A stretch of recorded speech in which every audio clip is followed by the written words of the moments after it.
ਸਾਥੀਓ, ਮੇਰੇ ਚੈਨਲ ਅਵਤਾਰ ਕਮਾਲ ਤੇ ਜੀ ਆਇਆਂ ਨੂੰ।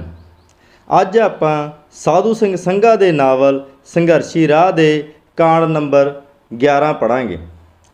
ਅਮਰਦੀਪ ਹੁਣ ਨੌਜਵਾਨ ਕਲੱਬ ਦਾ ਪ੍ਰਧਾਨ ਸੀ। ਬਿਜਲੀ ਦੇ ਕਨੈਕਸ਼ਨ ਮਿਲਣ ਤੋਂ ਬਾਅਦ ਜ਼ਮੀਨ ਦਾ ਚੰਗਾ ਮਾਮਲਾ ਮਿਲਣ ਲੱਗ ਪਿਆ ਸੀ। ਨੌਕਰੀ ਦੇ ਪੈਸੇ ਚੰਗੇ ਆ ਜਾਂਦੇ। ਹਰ ਮਹਿਕਮੇ ਦੇ ਅਗਾਂਹ ਵਧੂ ਵਿਚਾਰਾਂ ਵਾਲੇ ਕਿਸਾਨਾਂ, ਮਜ਼ਦੂਰਾਂ ਅਤੇ ਮੁਲਾਜ਼ਮਾਂ ਨਾਲ ਜਾਣ ਪਛਾਣ ਸੀ। ਬਚਨੇ ਨੂੰ ਕੁੱਟਣ ਤੋਂ ਬਾਅਦ ਪਿੰਡ ਦੇ ਲੋਕ ਹੁਣ ਉਸ ਨਾਲ ਸਤਿਕਾਰ ਨਾਲ ਗੱਲ ਕਰਦੇ ਸਨ। ਗੱਲ ਕੀ, ਉਸ ਦੀ ਚੰਗੀ ਪੈਂਠ ਬਣ ਗਈ ਸੀ। ਜੇ ਨਹੀਂ ਸੀ ਤਾਂ ਉਸਨੇ ਫੁਕਰਪੁਣੇ ਵਿੱਚ ਆ ਕੇ ਪੈਰ ਨਹੀਂ ਛੱਡੇ ਸਨ। ਉਹ ਜ਼ਮੀਨ ਨਾਲ ਜੁੜਿਆ ਹੋਇਆ ਸੀ। ਨੌਜਵਾਨ ਕਲੱਬ ਦੇ ਇੱਕ ਮੀਟਿੰਗ ਵਿੱਚ ਪ੍ਰੋਗਰਾਮ ਬਣਾਇਆ ਕਿ ਲੋਕਾਂ ਨੂੰ ਵਹਿਮਾਂ ਭਰਮਾਂ ਵਿੱਚੋਂ ਕੱਢਣ ਲਈ ਆਪਾਂ ਨੂੰ ਕੁਝ ਕਰਨਾ ਚਾਹੀਦਾ ਹੈ। ਕੋਈ ਐਕਸ਼ਨ ਕਰਨ ਲਈ ਉਹਨਾਂ ਨੇ 1 ਅਪ੍ਰੈਲ ਫੂਲ ਦਾ ਦਿਨ ਚੁਣਿਆ ਤਾਂ ਕਿ ਵਹਿਮਾਂ ਭਰਮਾਂ ਦੀ ਗੱਲ ਵੀ ਹੋ ਜਾਵੇ ਤੇ ਥੋੜ੍ਹਾ ਹਾਸਾ ਮਜ਼ਾਕ ਵੀ। ਇੱਕ ਮੈਂਬਰ ਸੁਰਜੀਤ ਨੇ ਸਲਾਹ ਦਿੱਤੀ, ਆਪਾਂ 31 ਮਾਰਚ ਦੀ ਸ਼ਾਮ ਨੂੰ ਇਕੱਠੇ ਹੋਈਏ ਅਤੇ ਰਾਤ ਨੂੰ ਪਿੰਡ ਵਿੱਚ ਬਣਾਉਟੀ ਟਣੂਣੇ ਕਰ ਦਈਏ। ਜਦ ਲੋਕ ਸਵੇਰ ਨੂੰ ਘੰਟਾ 2 ਘੰਟਾ ਰੌਲਾ ਪਾ ਹਟੇ ਤਾਂ ਆਪਾਂ ਉਹਨਾਂ ਨੂੰ ਦੱਸ ਦੇਵਾਂਗੇ। ਜੇ ਔਰਤਾਂ ਜ਼ਿਆਦਾ ਰੌਲਾ ਪਾਉਣ ਲੱਗੀਆਂ ਤਾਂ ਮੈਂ ਆਪਣੀ ਮੰਮੀ ਨੂੰ ਮਦਦ ਲਈ ਕਹਿ ਦੇਵਾਂਗੇ। ਮਾਤਾ ਆਪ ਵਹਿਮਾਂ ਭਰਮਾਂ ਦੇ ਖਿਲਾਫ ਹੈ। ਰੱਸੀਆਂ ਨਾਲ ਸ਼ਰੀਂ ਦੇ ਦਰਖਤ ਦੀਆਂ ਛੋਟੀਆਂ ਟਾਹਣੀਆਂ ਬੰਨ੍ਹ ਲਈਆਂ। ਰੱਸੀਆਂ ਦੇ ਦੋਹਾਂ ਸਿਰਿਆਂ 'ਤੇ ਗੰਢਾਂ ਦੇ ਕੇ ਇੱਕ ਮੇਖ ਬੰਨ੍ਹ ਦਿੱਤੀ। ਕਈ ਤਰ੍ਹਾਂ ਦੇ ਅਨਾਜ ਇਕੱਠਾ ਕਰ ਲਿਆ। ਖੰਮਣੀ ਅਤੇ ਸੰਧੂਰ ਵੀ ਲੈ ਆਂਦਾ। 8-10 ਮੈਂਬਰ ਰਾਤ ਨੂੰ 12 ਵਜੇ ਤੋਂ ਬਾਅਦ ਪਿੰਡ ਦੀਆਂ ਗਲੀਆਂ ਨੂੰ ਨਿਕਲ ਗਏ। ਪਿੰਡ ਵਿੱਚ ਜਿਹੜੇ ਛੜੇ ਸਨ ਜਾਂ ਜਿਨ੍ਹਾਂ ਦੀ ਉਮਰ ਵਡੇਰੀ ਹੋਣ ਕਾਰਨ ਬੱਚਾ ਹੋਣ ਦੀ ਕੋਈ ਉਮੀਦ ਨਹੀਂ ਸੀ, ਉਹਨਾਂ ਦੇ 12 ਵਿੱਚ ਰੱਸੀਆਂ ਨੂੰ ਦੋਹਾਂ ਪਾਸਿਆਂ ਤੋਂ ਫੜ ਕੇ ਪੋਲੀ ਸੱਟ ਨਾਲ ਇੱਟਾਂ ਦੀਆਂ ਵਿੱਥਾਂ ਵਿੱਚ ਮੇਖਾਂ ਗੱਡ ਕੇ ਸ਼ਰੀਂ ਬੰਨ੍ਹ ਦਿੱਤੇ ਗਏ। ਪਿੰਡ ਦੇ ਸਾਰੇ ਚੁਰਸਤਿਆਂ ਵਿੱਚ 5-5 ਪਾਥੀਆਂ ਰੱਖ ਕੇ ਉੱਤੇ ਸਤਨਾਜਾ, ਸੰਧੂਰ ਅਤੇ ਖੰਮਣੀ ਸੁੱਟ ਕੇ ਅੱਧੇ ਪੌਣੇ ਘੰਟੇ ਵਿੱਚ ਹੀ ਆਪਣੇ ਘਰੀ ਜਾ ਕੇ ਸੌਂ ਗਏ। ਸਵੇਰੇ ਉੱਠੇ ਤਾਂ ਪਿੰਡ ਵਿੱਚ ਭੁਚਾਲ ਆਇਆ ਹੋਇਆ ਸੀ। ਇਹ ਤਾਂ ਕੋਈ ਨਪੁੱਤੀ ਪੁੱਤ ਭਾਲਦੀ ਹੈ ਜਿਹੜੀ ਇੰਨੇ ਟੂਣੇ ਕਰ ਗਈ ਰਾਤੋਂ ਰਾਤ। ਸੀਬੋ ਡਰਦੀ ਟੂਣੇ ਵਾਲੀਆਂ ਪਾਥੀਆਂ ਤੋਂ ਪਰੇ ਹੁੰਦੀ ਜਾ ਰਹੀ ਸੀ। ਇਹਦਾ ਬੇੜਾ ਗਰਕ ਹੋ ਜੇ। ਇਹਨੂੰ ਸਾਡਾ ਹੀ ਪਿੰਡ ਲੱਭਿਆ ਸੀ ਇਹ ਕੁਝ ਕਰਨ ਨੂੰ। ਜਾਓ ਕੋਈ ਭੋਰੇ ਵਾਲੇ ਸੰਤਾਂ ਨੂੰ ਲੈ ਕੇ ਆਵੋ, ਉਹ ਕੋਈ ਉਪਾਅ ਕਰਨਗੇ। ਭੋਰੇ ਵਾਲੇ ਸੰਤਾਂ ਦੀ ਉਪਾਸ਼ਕ ਭਿੰਦਰ ਡਰ ਨਾਲ ਕੰਬ ਰਹੀ ਸੀ। ਮੈਂ ਤਾਂ ਕਹਿੰਦੀ ਹਾਂ ਉਹਦਾ ਕੱਖ ਨਾ ਰਹੇ ਜਿਹਨੇ ਆਹ ਕਾਰਾ ਕੀਤਾ। ਮੈਨੂੰ ਲੱਗਦਾ ਇਹ ਧੂਣੀ ਵਾਲੇ ਸਾਧ ਨੇ ਕਿਸੇ ਤੋਂ ਕਰਵਾਏ ਹੋਣਗੇ। ਉਹ ਹੀ ਬੁੜੀਆਂ ਨੂੰ ਟੂਣੇ ਟਾਮਣ ਕਰਕੇ ਦਿੰਦਾ ਹੈ। ਇੱਕ ਹੋਰ ਔਰਤ ਟੂਣਾ ਕਰਨ ਵਾਲਿਆਂ ਦਾ ਸਿਆਪਾ ਕਰ ਰਹੀ ਸੀ। ਕੋਈ ਵੀ ਇਹਨਾਂ ਪਾਥੀਆਂ, ਸੰਧੂਰ, ਖੰਮਣੀ ਅਤੇ ਸਤਨਾਜੇ ਨੂੰ ਹੱਥ ਲਾਉਣ ਲਈ ਤਿਆਰ ਨਹੀਂ ਸੀ। ਕਈ ਸਲਾਹ ਦੇ ਰਹੇ ਸਨ ਕਿ ਸਰਪੰਚ ਨੂੰ ਕਹਿ ਕੇ ਥਾਣੇ ਇਤਲਾਹ ਦਿੱਤੀ ਜਾਵੇ। ਨੌਜਵਾਨ ਕਲੱਬ ਵਾਲੇ ਅੱਡ ਚੁਰਸਤਿਆਂ ਵਿੱਚ ਖੜ੍ਹੇ ਲੋਕਾਂ ਦੀਆਂ ਗਾਲਾਂ ਸ਼ਾਂਤੀ ਨਾਲ ਸੁਣ ਰਹੇ ਸਨ। ਸਰਪੰਚ ਤੋਂ ਕੀ ਕਰਾਉਣਾ, ਆਹ ਨੌਜਵਾਨ ਕਲੱਬ ਵਾਲੇ ਖੜ੍ਹੇ ਐ, ਇਹਨਾਂ ਨੂੰ ਨਾਲ ਲੈ ਕੇ ਥਾਣੇ ਜਾਓ। ਸੀਬੋ ਅਮਰਦੀਪ ਵੱਲ ਹੱਥ ਕਰਕੇ ਲੋਕਾਂ ਨੂੰ ਕਹਿਣ ਲੱਗੀ, ਚਾਚੀ ਥਾਣੇ ਜਾਣ ਦੀ ਕੀ ਲੋੜ ਹੈ? ਇਹ ਟੂਣਾ ਵੀ ਕੋਈ ਚੀਜ਼ ਹੁੰਦਾ? ਲੈ ਮੈਂ ਖਿਲਾਰ ਦਿੰਦਾ ਇਹਨਾਂ ਨੂੰ। ਇਹ ਤਾਂ ਲੋਕਾਂ ਨੂੰ ਵਹਿਮਾਂ ਭਰਮਾਂ ਵਿੱਚ ਪਾ ਕੇ ਸਾਧ ਜੋਤਸ਼ੀ, ਨਜ਼ੂਮੀਏ, ਪਾਂਡੇ ਲੋਕਾਂ ਦੇ ਜਜ਼ਬਾਤਾਂ ਨਾਲ ਖੇਡਦੇ ਐ, ਨਾਲੇ ਪੈਸੇ ਬਟੋਰ ਲੈਂਦੇ ਐ। ਇਹ ਕਹਿ ਕੇ ਅਮਰਦੀਪ ਅਤੇ ਉਸ ਦੇ ਇੱਕ ਹੋਰ 2 ਸਾਥੀਆਂ ਨੇ ਪੈਰ ਮਾਰ ਕੇ ਸਭ ਕੁਝ ਖਿਲਾਰ ਦਿੱਤਾ। ਹੁਣ ਦੱਸੋ, ਆਹ ਪਾਥੀਆਂ ਜੇਕਰ ਕਿਸੇ ਹੋਰ ਨੇ ਨਹੀਂ ਲਿਜਾਣੀਆਂ ਤਾਂ ਅਸੀਂ ਆਪਣੇ ਘਰਾਂ ਨੂੰ ਲੈ ਜਾਂਦੇ ਹਾਂ। ਵੇ ਨਾ ਪੁੱਤ, ਸੁੱਖੀ ਸੰਦੀ ਇਹ ਕੰਮ ਨਾ ਕਰਿਓ। ਔਰਤ ਫਿਕਰ ਵਿੱਚ ਤਰਲੇ ਪਾ ਰਹੀ ਸੀ। ਛੜੇ ਵਿਚਾਰੇ ਸੰਗਦੇ ਆਪਣੇ 12 ਵਿੱਚੋਂ ਸ਼ਰੀਂ ਲਾ ਰਹੇ ਸਨ, ਜਿਸ ਕਰਕੇ ਪਿੰਡ ਵਿੱਚ ਹਾਸਾ ਮਖੌਲ ਵੀ ਬਣਿਆ ਹੋਇਆ ਸੀ। ਅਗਲੇ ਦਿਨ ਤੱਕ ਸਾਰੇ ਪਿੰਡ ਨੂੰ ਪਤਾ ਲੱਗ ਚੁੱਕਾ ਸੀ ਕਿ ਇਹ ਸਾਰਾ ਡਰਾਮਾ ਨੌਜਵਾਨ ਕਲੱਬ ਨੇ ਲੋਕਾਂ ਨੂੰ ਵਹਿਮਾਂ ਵਿੱਚੋਂ ਕੱਢਣ ਲਈ ਕੀਤਾ ਸੀ। ਸਰਪੰਚ ਹੋਰੀ ਲੋਕਾਂ ਨੂੰ ਨੌਜਵਾਨਾਂ ਦੇ ਉਲਟ ਕਰਨ ਲਈ ਕਹਿ ਰਹੇ ਸਨ। ਉਹਨਾਂ ਨੇ ਲੋਕਾਂ ਨੂੰ ਨਜਾਇਜ਼ ਡਰਾਇਆ ਹੈ, ਪਰ ਉਹ ਇਸ ਵਿੱਚ ਕਾਮਯਾਬ ਨਹੀਂ ਹੋ ਸਕੇ। ਅਗਲੇ ਹੀ ਦਿਨ ਗੁਰਦੁਆਰੇ ਦੇ ਸਪੀਕਰ ਰਾਹੀਂ ਪਿੰਡ ਵਿੱਚ ਹੋਕਾ ਦੇ ਦਿੱਤਾ ਗਿਆ ਕਿ ਪਿੰਡ ਨਿਵਾਸੀ ਕਿਸੇ ਵੀ ਜੋਤਸ਼ੀ, ਪਾਂਡੇ ਅਤੇ ਟੂਣਾ ਟਾਮਣ ਕਰਨ ਵਾਲੇ ਨੂੰ ਪਿੰਡ ਵਿੱਚ ਵੜਨ ਨਾ ਦੇਣ। ਉਸ ਤੋਂ ਬਾਅਦ ਜੇਕਰ ਕੋਈ ਅਜਿਹਾ ਬੰਦਾ ਆਉਂਦਾ ਵੀ ਸੀ ਤਾਂ ਨੌਜਵਾਨ ਉਸ ਨੂੰ ਪਿੰਡੋਂ ਸ਼ਿਸ਼ਕਰ ਦਿੰਦੇ ਸਨ। ਅਮਰਦੀਪ ਦੀ ਪਤਨੀ ਮਨਜੋਤ ਚੁਲਬਲੀ, ਸਿਆਣੀ ਅਤੇ ਮਿਹਨਤੀ ਔਰਤ ਸੀ। ਹਰਪਾਲ ਨੂੰ ਉਹ ਆਪਣੀ ਮਾਂ ਨਾਲੋਂ ਵੱਧ ਪਿਆਰ ਕਰਦੀ ਸੀ। ਹਰਪਾਲ ਵੀ ਉਸ ਦੀ ਹਰ ਨਿੱਕੀ ਨਿੱਕੀ ਗੱਲ ਦਾ ਖਿਆਲ ਰੱਖਦੀ ਸੀ। ਆਪਣੇ ਜਥੇਬੰਦਕ ਰੁਝੇਵਿਆਂ ਕਾਰਨ ਅਮਰਦੀਪ ਤਕਰੀਬਨ ਹਰ ਰੋਜ਼ ਲੇਟ ਘਰ ਆਉਂਦਾ।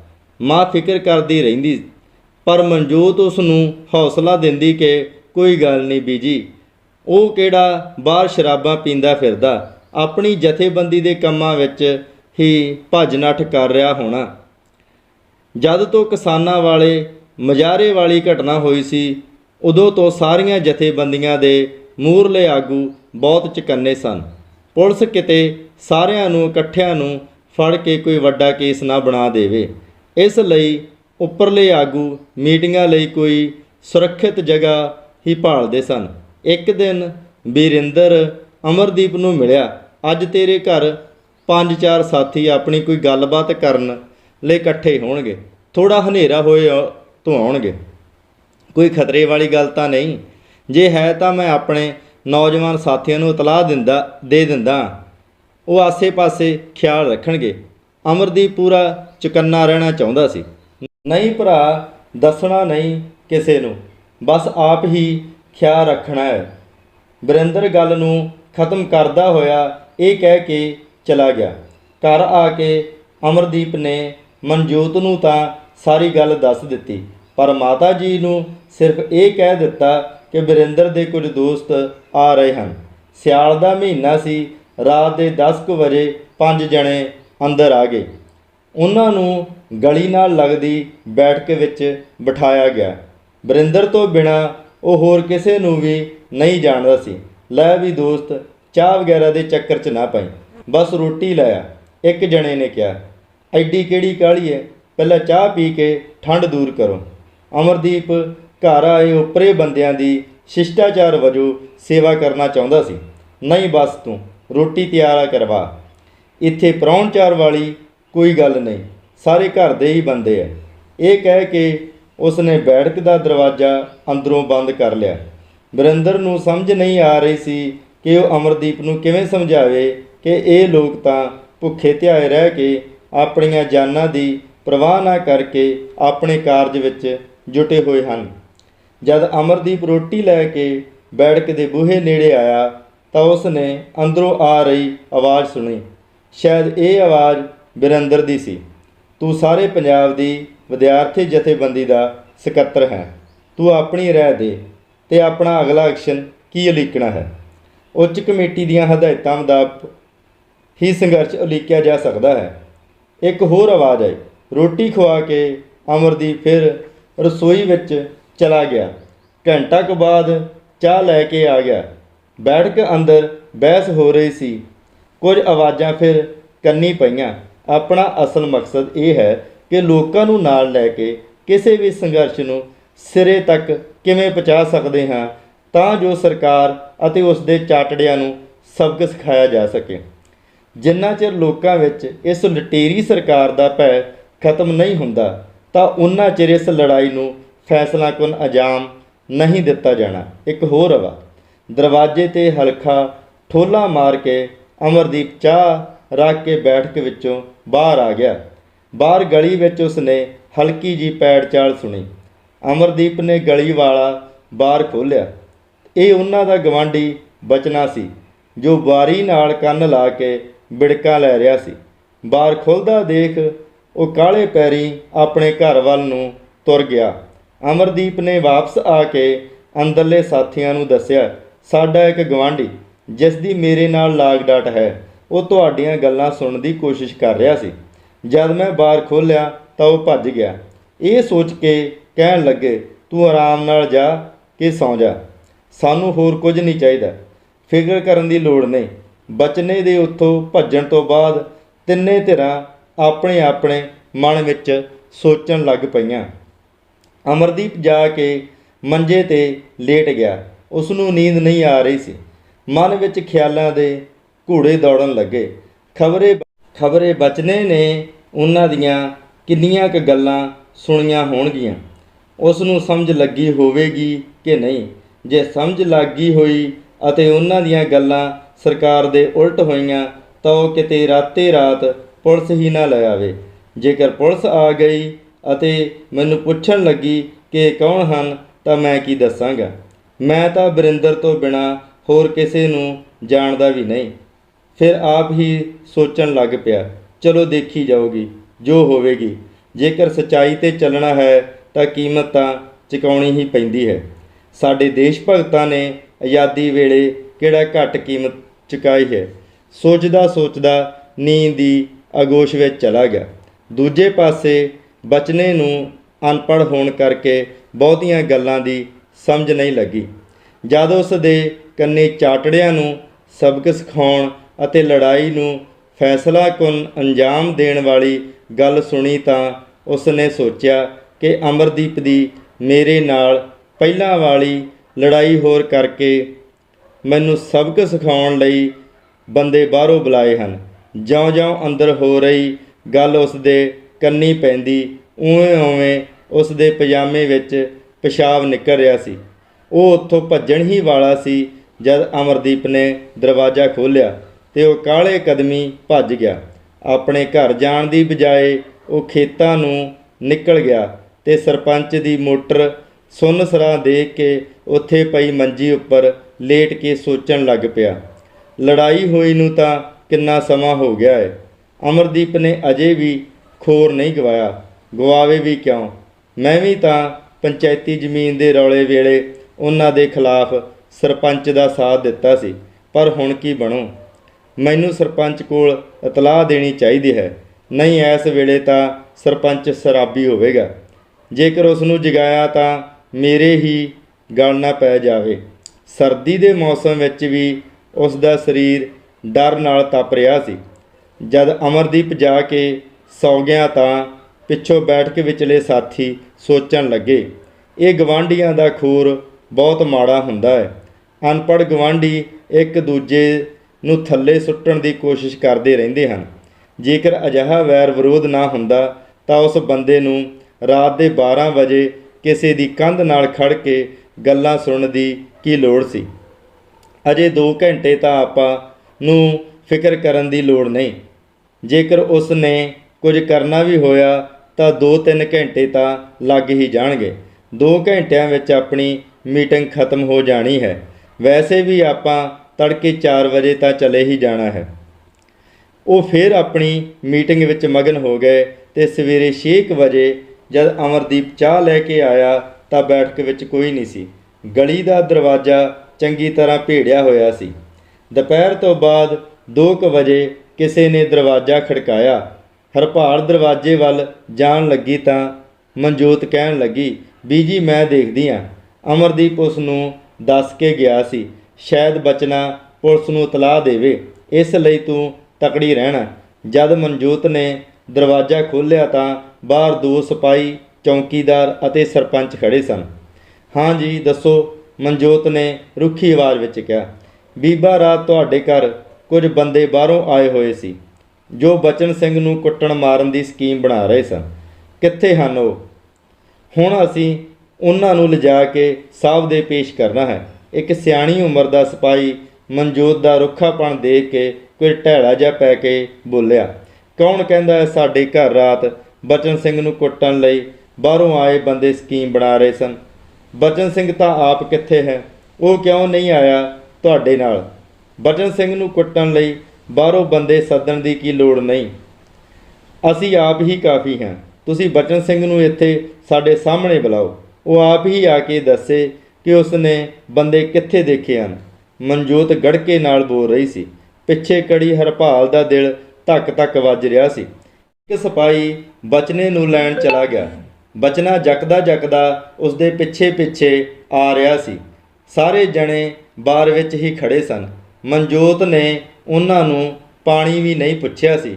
ਹਾਂ ਬਈ ਬਚਨ ਸਿੰਘ, ਤੂੰ ਇਹਨਾਂ ਦੇ ਘਰ ਕਿੰਨੇ ਬੰਦੇ ਦੇਖੇ ਸੀ ਤੇ ਕਿੱਥੇ ਦੇਖੇ ਸੀ ਅਤੇ ਕੀ ਗੱਲ ਕਰ ਰਹੇ ਸਨ? ਇੱਕ ਸਿਪਾਹੀ ਨੇ ਸਵਾਲ ਕੀਤਾ। ਜੀ ਮੈਂ ਦੇਖੇ ਤਾਂ ਨਹੀਂ ਅਤੇ ਨਾ ਹੀ ਮੈਨੂੰ ਪਤਾ ਕਿ ਕਿੰਨੇ ਜਣੇ ਸਨ, ਪਰ ਮੈਂ ਗੱਲਾਂ ਕਰਦੇ ਸੁਣੇ ਸੀ ਕਿ ਉਸ ਨੂੰ ਸਬਕ ਸਿਖਾਉਣਾ ਹੈ ਅਤੇ ਲੜਾਈ ਨੂੰ ਸਿਰੇ ਦਾ ਅੰਜਾਮ ਦੇਣਾ ਹੈ। ਮੈਂ ਬਹੁਤ ਡਰ ਗਿਆ, ਇਸੇ ਲਈ ਤੁਹਾਡੇ ਕੋਲ ਫਰਿਆਦ ਲੈ ਕੇ ਗਿਆ ਸੀ। ਬਚਨਾ ਜਕ ਜਕ ਕੇ ਬੋਲ ਰਿਹਾ ਸੀ। ਕਿੰਨੇ ਕੁ ਵਜੇ ਦੀ ਗੱਲ ਹੈ? ਦੂਸਰੇ ਸਿਪਾਹੀ ਨੇ ਬਚਨੇ ਨਾਲ ਹਮਦਰਦੀ ਜਤਾਉਂਦੇ ਹੋਏ ਕਿਹਾ। ਜੀ ਰਾਤ ਦੇ 12-1 ਵਜੇ ਦੀ ਗੱਲ ਹੋਵੇਗੀ। ਮੈਂ ਇਹਨਾਂ ਦੀ ਬਾਰੀ ਨਾਲ ਕੰਨ ਲਾ ਕੇ ਆਪ ਸੁਣਿਆ। ਬਚਨੇ ਕੋਲ ਸੱਚ ਬੋਲਣ ਤੋਂ ਸਿਵਾ ਹੋਰ ਕੋਈ ਚਾਰਾ ਨਹੀਂ ਸੀ। ਬਾਰੀ ਨਾਲ ਕੰਨ ਲਾ ਕੇ ਉਹ ਕਹਿਣਾ ਨਹੀਂ ਸੀ ਚਾਹੁੰਦਾ, ਪਰ ਹੋਰ ਕਿਵੇਂ ਵੀ ਗੱਲ ਨਹੀਂ ਬਣਦੀ ਸੀ।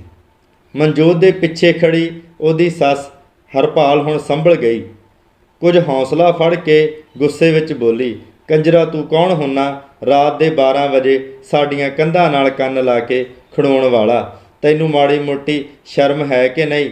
ਫਿਰ ਸਰਪੰਚ ਵੱਲ ਮੂੰਹ ਕਰਕੇ ਕਹਿਣ ਲੱਗੀ, ਸਰਪੰਚ ਸਾਹਿਬ, ਸਾਡੀ ਤੁਹਾਡੇ ਨਾਲ ਕੋਈ ਜਾਤੀ ਦੁਸ਼ਮਣੀ ਤਾਂ ਨਹੀਂ ਹੈ।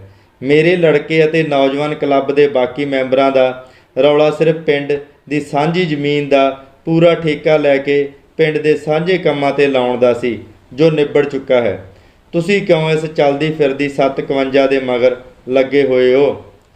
ਫਿਰ ਉਹ ਥੋੜ੍ਹਾ ਚੁੱਪ ਰਹਿ ਕੇ ਬੋਲੀ, ਸਾਡੇ ਘਰ ਕੋਈ ਓਪਰਾ ਬੰਦਾ ਨਹੀਂ ਹੈ। ਮੇਰਾ ਲੜਕਾ ਡਿਊਟੀ 'ਤੇ ਗਿਆ ਹੋਇਆ ਹੈ। ਪ੍ਰਾਹੁਣੇ ਹਰ ਇੱਕ ਦੇ ਘਰ ਆਉਂਦੇ ਨੇ। ਫਰਜ਼ ਕਰੋ, ਜੇ ਆਏ ਵੀ ਹੋਣ ਤਾਂ ਕੀ ਕੋਈ ਅਲੋਕਾਰ ਗੱਲ ਹੋ ਗਈ? ਤੁਹਾਡੇ 'ਚੋਂ ਕਿਸੇ ਦੇ ਘਰ ਪ੍ਰਾਹੁਣੇ ਨਹੀਂ ਆਉਂਦੇ?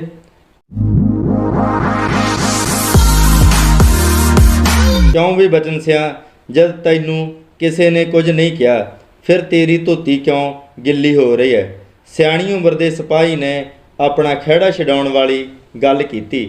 ਉਸ ਦਾ ਜੀ ਕਰਦਾ ਸੀ ਕਿ ਉਹ ਬਚਨੇ ਨੂੰ ਇੱਥੇ ਗਲੀ ਵਿੱਚ ਢਾਹ ਕੇ ਕੁੱਟੇ, ਪਰ ਉਸ ਨੇ ਬਹੁਤੀ ਰੁੱਖੀ ਜ਼ਬਾਨ ਨਹੀਂ ਵਰਤੀ, ਕਿਉਂਕਿ ਉਹਨਾਂ ਨੇ ਬਚਨੇ ਤੋਂ ਲਏ 200 ਰੁਪਏ ਵੀ ਹਜਮ ਕਰਨੇ ਸਨ। ਗੱਲ ਆਈ ਗਈ ਹੋ ਗਈ। ਬਚਨੇ ਦੇ ਪੱਲੇ ਇੱਕ ਹੋਰ ਨਮੋਸ਼ੀ ਪੈ ਗਈ। ਉਹਨਾਂ ਵਿੱਚੋਂ ਕੋਈ ਵੀ ਇਹ ਅੰਦਾਜ਼ਾ ਨਹੀਂ ਲਾ ਸਕਿਆ ਕਿ ਪੰਜਾਬ ਦੀਆਂ ਜਥੇਬੰਦੀਆਂ ਦੇ ਸਿਰੇ ਦੇ ਆਗੂ ਆਉਣ ਵਾਲੇ ਸਮੇਂ ਲਈ ਕੋਈ ਫੈਸਲਾਕੁੰਨ ਸੰਘਰਸ਼ ਵਿੱਢਣ ਦੀਆਂ ਵਿਉਂਤਾਂ ਬਣਾ ਰਹੇ ਸਨ। ਇਹ ਸੀ ਨਾਵਲ ਸੰਘਰਸ਼ੀ ਰਾਹ, ਅਤੇ ਇਸ ਦੇ ਕੁੱਲ 30 ਕਾਂਡ ਨੇ, ਜਿਸ ਵਿੱਚੋਂ ਮੈਂ 11ਵਾਂ ਕਾਂਡ ਤੁਹਾਨੂੰ ਸੁਣਾਇਆ। ਅਤੇ ਇਸ ਦੇ ਲੇਖਕ ਨੇ ਸਾਧੂ ਸਿੰਘ ਸੰਘਾ ਜੀ ਅਤੇ ਪ੍ਰਕਾਸ਼ਕ ਨੇ ਚੇਤਨਾ ਪ੍ਰਕਾਸ਼ਨ ਪੰਜਾਬੀ ਭਵਨ ਲੁਧਿਆਣਾ ਹਨ। ਸਾਧੂ ਸਿੰਘ ਜੀ ਦਾ ਇਹ ਦੂਜਾ ਨਾਵਲ ਆ। ਪਹਿਲਾ ਨਾਵਲ ਸੀ ਤਿੜਕਦੀ ਹਵੇਲੀ। ਇਹ ਨਾਵਲ ਇੱਕ ਜਥੇਬੰਦੀਆਂ ਦੇ ਸੰਘਰਸ਼ ਦੀ ਕਹਾਣੀ ਹੈ। ਇਸ ਵਿੱਚ ਦੱਸਿਆ ਗਿਆ ਹੈ ਕਿਵੇਂ ਜਥੇਬੰਦੀ ਦੇ ਆਗੂ ਅਤੇ ਵਲੰਟੀਅਰ ਆਪਣੇ ਕੰਮਕਾਰ ਛੱਡ ਕੇ, ਆਪਣਾ ਘਰ-ਬਾਰ ਛੱਡ ਕੇ, ਆਪਣੀ ਜਾਨ ਦੀ ਪਰਵਾਹ ਕੀਤੇ ਬਿਨਾਂ ਇਹ ਸੰਘਰਸ਼ ਲੜਦੇ ਨੇ, ਅਤੇ ਉਹ ਸੰਘਰਸ਼ ਲੋਕਾਂ ਦੇ ਹਿੱਤਾਂ ਲਈ ਅਤੇ ਆਪਣੇ ਹੱਕਾਂ ਲਈ ਵੀ ਲੜਦੇ ਨੇ। ਇਸ ਵਿੱਚ ਵਰਿੰਦਰ, ਅਮਰਦੀਪ, ਕੁਲਤਾਰ ਅਤੇ ਉਹਨਾਂ ਦੀਆਂ ਜੀਵਨ ਸਾਥਣਾਂ ਦਾ ਸਾਥ ਨਿਭਾਉਣਾ ਵੀ ਮੈਨੂੰ ਇਸ ਨਾਵਲ ਦੀ ਖੂਬੀ ਲੱਗੀ। ਇਸ ਨਾਵਲ ਦੇ ਵਿੱਚ ਮੈਂ ਇਹ ਵੀ ਦੇਖਿਆ ਕਿ ਨੌਜਵਾਨ ਆਪਣੇ ਪਿੰਡ ਦਾ ਸੁਧਾਰ ਕਿਵੇਂ ਕਰਦੇ ਨੇ, ਕਿਵੇਂ ਉਹ ਮਤਲਬ ਯਾਨੀ ਕਿ ਪੁਰਾਣੇ ਸਰਪੰਚ ਨੂੰ ਹਰਾ ਕੇ ਅਤੇ ਨਵਾਂ ਸਰਪੰਚ ਬਣਾਉਂਦੇ ਨੇ, ਅਤੇ ਨਵਾਂ ਸਰਪੰਚ ਬਣਾ ਕੇ ਪਿੰਡ ਦੀ ਨੁਹਾਰ ਹੀ ਬਦਲ ਦਿੰਦੇ ਨੇ। ਫਿਰ ਇਸ ਨਾਵਲ ਦੀ ਜ਼ਿਆਦਾਤਰ ਕਹਾਣੀ ਤਾਂ ਬਿਜਲੀ ਬੋਰਡ ਦੇ ਮੁਲਾਜ਼ਮ ਦੀ ਜਥੇਬੰਦੀਆਂ ਜਿਹੜੀਆਂ ਉਸ ਦੁਆਰੇ ਘੁੰਮਦੀ ਹੈ, ਅਤੇ ਬਾਕੀ ਇਸ ਵਿੱਚ ਵਿਦਿਆਰਥੀ ਜੀਵਨ ਦੇ ਸੰਘਰਸ਼ ਦੀ ਵੀ ਕੁਝ ਕਹਾਣੀ ਹੈਗੀ ਹੈ। ਜਿਵੇਂ ਕਿ 70 ਵਿੱਚ ਪੰਜਾਬ ਦੇ ਖੱਬੇ ਪੱਖੀ ਲਹਿਰ ਦੇ ਨੌਜਵਾਨ ਵਰਗ ਦੀ ਦਿਲਚਸਪੀ, ਸ਼ਮੂਲੀਅਤ ਅਤੇ ਬਾਅਦ ਵਿੱਚ ਇਸ ਦੁਆਰਾ ਲੋਕਾਂ ਨੂੰ ਆਰਥਿਕ ਵਿਤਕਰੇ ਅਤੇ ਲੁੱਟ ਖਸੁੱਟ ਦੀ ਚੇਤਨਾ ਦੇਣ ਲਈ ਨਿਭਾਈ ਗਈ ਮੂਹਰੀ ਭੂਮਿਕਾ 'ਤੇ ਵੀ ਚਾਨਣਾ ਪਾਉਂਦਾ ਹੈ। ਇਹ ਨਾਵਲ 70ਵਿਆਂ ਵਿੱਚ ਪੰਜਾਬ ਦੀ ਰਾਜਨੀਤਿਕ ਹਾਲਾਤਾਂ ਬਾਰੇ ਵੀ ਕੁਝ ਜਾਣਕਾਰੀ ਦਿੰਦਾ ਹੈ। ਕੁੱਲ ਮਿਲਾ ਕੇ ਇਹ ਨਾਵਲ ਜੇ ਦੇਖਿਆ ਜਾਵੇ ਤਾਂ ਬੋਰ ਨਹੀਂ ਕਰਦਾ, ਲਗਾਤਾਰ ਚੱਲਦਾ ਹੈ। ਤੁਸੀਂ ਜੇ ਤੁਸੀਂ ਇਸ ਦੇ 10-12 ਕਾਂਡ ਇੱਕ ਬੈਠਕ ਵਿੱਚ ਪੜ੍ਹ ਲੈਂਦੇ ਹੋ ਤਾਂ ਤੁਹਾਨੂੰ ਦੂਜੇ ਕਾਂਡ ਪੜ੍ਹਨ ਦੀ ਕਾਹਲ ਬਣੀ ਰਹਿੰਦੀ ਹੈ। ਮੈਂ ਵੀ ਇਸ ਨੂੰ ਜਦੋਂ ਪੜ੍ਹ ਰਿਹਾ ਸੀ ਤਾਂ ਮੈਨੂੰ ਜਦੋਂ 10-12 ਕਾਂਡ ਪੜ੍ਹੇ ਤਾਂ ਮੈਨੂੰ ਐਂ ਲੱਗਿਆ ਵੀ ਇਹ ਯਾਰ ਹੋਰ ਕਹਾਣੀ ਦੇਖੀ ਵੀ ਕੀ ਹੋ ਰਿਹਾ, ਤਾਂ ਜਲਦੀ ਮੈਂ ਕੋਸ਼ਿਸ਼ ਕਰਦਾ ਸੀ ਵੀ ਇਹਨੂੰ ਅਗਲੇ ਕਾਂਡ ਵੀ ਪੜ੍ਹੇ ਜਾਣ। ਇਸ ਦੇ ਕੁੱਲ 30 ਕਾਂਡ ਨੇ। ਤਾਂ ਮੇਰੇ ਸਾਰੇ ਸਾਥੀਆਂ ਨੂੰ ਸਲਾਹ ਹੈ ਕਿ ਇਹ ਨਾਵਲ ਲੈ ਕੇ ਜ਼ਰੂਰ ਪੜ੍ਹੋ, ਅਤੇ ਨਾਵਲ ਪੜ੍ਹ ਕੇ ਮੇਰੇ ਚੈਨਲ 'ਤੇ ਕਮੈਂਟ ਵੀ ਕਰੋ, ਮੇਰੇ ਚੈਨਲ ਨੂੰ ਲਾਈਕ ਵੀ ਕਰੋ, ਸ਼ੇਅਰ ਵੀ ਕਰੋ ਅਤੇ ਸਬਸਕ੍ਰਾਈਬ ਵੀ ਕਰੋ। ਧੰਨਵਾਦ ਸਾਥੀਓ, ਮਿਲਦੇ ਹਾਂ ਅਗਲੀ ਵੀਡੀਓ ਵਿੱਚ ਨਵੀਂ ਕਿਤਾਬ ਨਾਲ।